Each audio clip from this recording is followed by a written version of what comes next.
Võta jalad laia harki, põlvedest kergelt istuda alla, tõmba naba enda alla ja hakkame siit liikuma.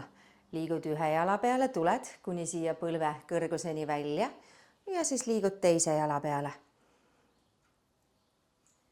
Ja uuesti vahetad pooled, jälgid, et põlv vaatab varvastega samasse suunda.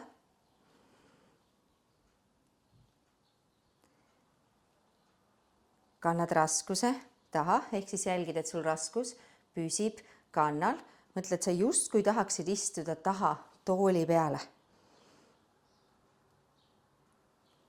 Kui sa nüüd tunned, et see harjutus jääb natuke võib-olla lihtsaks, võid võtta käte vahele raskuse.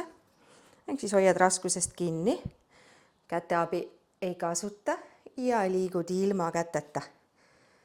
Jälgid, et sa ei vajuks põlve kõrgusest sügavamale.